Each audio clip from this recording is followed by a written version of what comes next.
Quelle est la différence entre un état de contumace et pas contumace? Et est-ce que son cas fait partie de ceux qui sont non électeurs relativement à l'article 4? D'accord. Le président Laurent Gbagbo n'a jamais été condamné par contumace. C'est M. Blé Goudé qui a été condamné par contumace.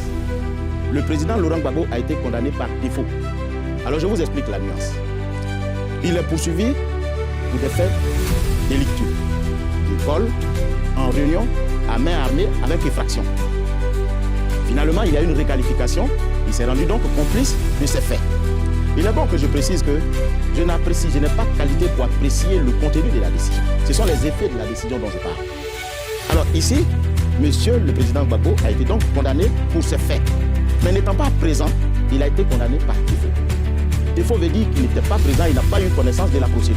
Donc c'est une faculté, c'est un droit qu'on lui reconnaît d'exercer une voie de recours supplémentaire. Parce qu'en principe, quand une décision est rendue, si elle est contradictoire, elle court à partir de son prononcé. Et vous n'avez qu'une seule voie, c'est-à-dire l'appel. Or, si la décision est rendue par défaut, en plus de l'appel, vous avez l'opposition. L'opposition qui signifie que vous demandez qu'on reprenne le procès parce que vous n'étiez pas présent. Donc la décision qui a été rendue par défaut devient caduque. Fort de cela, à l'occasion du procès de monsieur le président Gbagbo, son avocat, maître Bobé Félix, a saisi le tribunal d'une opposition. C'est-à-dire qu'il demande à ce que le procès soit repris. Une citation à prévenu est donc signifiée à l'avocat qui a sollicité l'opposition pour qu'on reprenne l'audience. Et à cette audience, le prévenu ne comparaît pas ni ses avocats. Ce qui amène le juge à prononcer un jugement d'itératif défaut. Qui signifie quoi? Qui signifie que tu m'as demandé de reprendre l'audience, le procès, parce que vous n'étiez pas présent, j'ai repris l'audience, tu n'es pas non plus venu pour la deuxième fois. Donc je rends une décision d'itératif défaut. Mais quel est l'intérêt du jugement d'itératif défaut? Il emporte deux conséquences. La première, c'est que la décision par défaut contre laquelle vous avez formé opposition va s'appliquer à vous. Et la deuxième, c'est que vous n'avez plus de voie de recours d'opposition, il reste seulement que l'appel. Et l'article 560 dit que si un jugement est rendu par défaut, est rendu par itératif défaut, le délai d'appel court à compter de la signification. Alors, fort de cela, le procureur de la République, qui est chargé de l'exécution des décisions de justice, va commettre un huissier, qu'on appelle aujourd'hui commissaire de justice, à l'effet de signifier cette décision qu'on appelle le jugement d'itératif défaut au prévenu. Il se rend à son domicile. Tout ceci est contenu, bien entendu, dans un procès verbal dressé par le commissaire de justice qui fait foi jusqu'à l'inscription des faux. C'est pour ça que je m'en sers. Alors, il se rend à son domicile. Et à ce domicile, où il ne trouve pas porte close, il trouve une dame du nom de Nambin Touata. Il dit, effectivement, c'est chez le président Gbagbo ici. Mais son avocat, c'est Maître Daguerre Rodrigue. Il faut vous référer à ce dernier. Voilà son numéro. L'huissier, le commissaire de justice donc, rentre en contact téléphoniquement avec Maître Daguerre, qui lui dit, oui, j'ai été l'avocat du président Gbagbo, mais je ne le suis plus.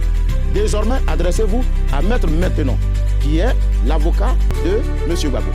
Ce faisant, l'huissier se transporte au cabinet de Maître Maintenant, où étant et parlant, il le reçoit.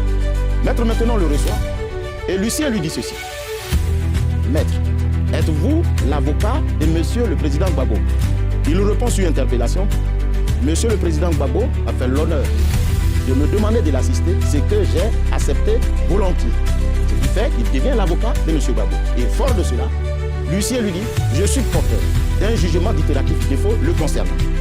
L'avocat lui répond, ah d'accord, si vous êtes porteur de cette décision, je ne suis pas habilité à récupérer cette décision, à recevoir cette décision. J'ai trois obligations qui sont issues du code pénal, du code de procédure pénale. La première, c'est que je suis tenu de déclarer mon identité. La deuxième, de donner l'adresse de mon client, ce qu'il fait. La troisième, il lui dit la durée de l'absence. Il dit, je ne peux pas vous le dire parce que il est à La Haye, je ne peux pas savoir combien de temps il va y séjourner. Voilà les trois. Il dit, mais la quatrième qui consiste à recevoir la requête, je ne suis pas tenu. Vous êtes tenu, vous, à votre tour, d'aller signifier cette décision à personne, à monsieur Gbagbo à La Haye. Voilà ce qu'il a fait. Et c'est conformément à l'article 560 que l'avocat lui-même, il invoque. Or, que dit l'article 560? L'article 560 dit ceci. Si le jugement est rendu par défaut ou par itératif défaut, le délai d'appel court à compter de sa signification, quel qu'en soit le mode. Je dis bien, quel qu'en soit le mode. L'avocat dit que la seule signification qui vaille, c'est celle qui est faite à personne de Gbagbo, à la personne de Gbagbo. Or, on distingue plusieurs modes de signification. Le premier, c'est la personne elle-même. Le deuxième mode, c'est à domicile élu, c'est-à-dire chez son avocat. Puisque généralement, quand l'avocat présente sa lettre de constitution, il dit « Mon client, lequel élit par la présente et des suites, élection à mon cabinet ». Deuxièmement, on peut faire la signification à parquet lorsque on n'a ni domicile ni résidence connue de la part de la personne concernée. On peut faire également la signification à mairie quand on connaît l'adresse mais qu'on n'a trouvé personne au domicile de la personne. Voilà en fait les différents mots. Président, vous n'avez pas dit le nom de Maître Beaubré, celui qui a engagé la procédure. Oui. Pourquoi est-ce que le commissaire de justice n'est pas allé vers Maître Beaubré pour lui remettre? Parce que semble-t-il, Maître Beaubré se serait déporté. C'est-à-dire qu'il n'était plus l'avocat. À un moment donné. Il a indiqué d'ailleurs. Voilà, je l'ai dit. Alors, Président, in fine, ce que vous êtes en train de nous dire, c'est que nous examinons les décisions qui nous sont données par le ministère de la Justice. Nous apprécions le caractère irrévocable de ces décisions. Bien sûr. Et c'est fort de cela que nous radions les personnes de la liste. donc, Président, puisque vous venez d'évoquer ça dans le procès verbal que vous aurez reçu. Bien entendu, ça se trouve dans le procès verbal. Nous avons exigé cela.